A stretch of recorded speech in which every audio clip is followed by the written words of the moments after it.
Okay. Okay, this one was really fun and also really, really high pressure for me. When I started Top Gear, I pretty much learned FPV specifically because I got the gig on Top Gear. And I didn't have a whole lot of time to do it. And as most people know, FPV is not the easiest thing to just pick up and roll with. So I'd been doing an intensive crash course in FPV, literally a crash course, crashing quite a bit. And this was my first FPV run on the show. Actually, I take that back. I had done one other day of some FPV runs also in the snow, but this was the first run of my second day. And yeah, in the first corner there, I caught a bunch of snow right in the lens. I knew it was going to be a great shot, though. That shot, of course, got used in the show. And then it was just go, go, go. Let's follow this car.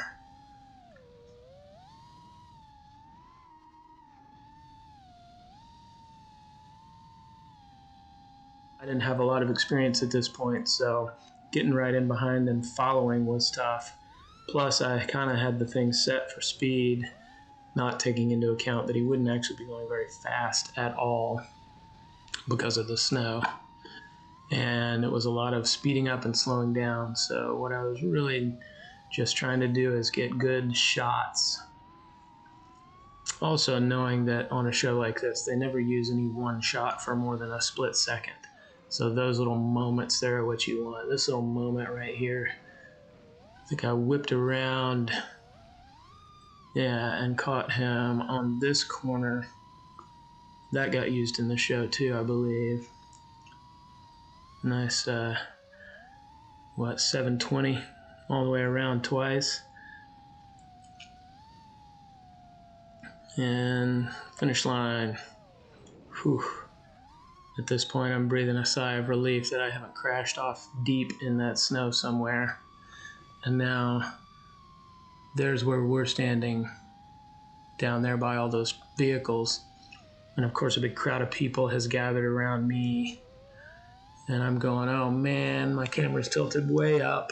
I had very little experience at this point. It was very hard for me to come in and land. So what I figured was I was going to have the PA pull my goggles off and then I would land line of sight. So about this point, he pulls my goggles off and I'm not facing the direction I thought I was. And basically everything starts going pear-shaped, as they say. And you see the quad tilt over there and zoom, boom, into the deep snow. So I'm way out in the middle of that field in really deep snow at this point. On the end of my first really good run, now the quad is lost in the deep snow. You can hear the pops and clicks. I think those sounds are, it's got to be the water popping and clicking and arcing as it goes across the flight controller. So as soon as this started happening, one of the amazing guys that worked at this place was like, I'm going for it, running out there. And sure enough, he literally had to paddle across the top of this deep snow on his chest with his arms spread out because it was so deep. And he got it. Got it.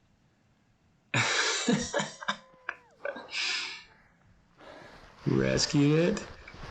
And then made his way back out of there.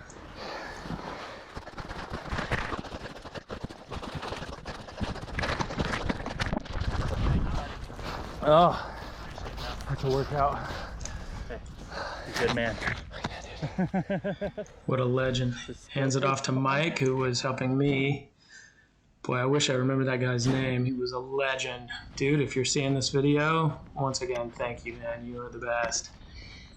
And Mike ran it back over to me. Of course, everybody's standing around watching me, watching all of this. I'm looking like a moron, but yeah. hey, all's well that ends well. Top gear. And yeah, so we basically popped it in the car in the heater. Should we just put it in the freezer? Put it back together, and everything worked fine about 45 minutes later. Since then, I figured out better ways to land in the snow, and I also made sure that I have a wider area of clearance around me with no people standing around me before I take off, and have somebody helping me to keep the area clear while I'm flying and while I'm under the goggles, because people do tend to gather around and you don't realize they're there until you start flying back over to yourself. So yeah, things to keep in mind. And of course, it wasn't the last time I've crashed my FPV. Probably one of the most embarrassing. But I got the shots, and the shots went in the show. So there you have it. Be sure and like and subscribe, and I'll see you again soon.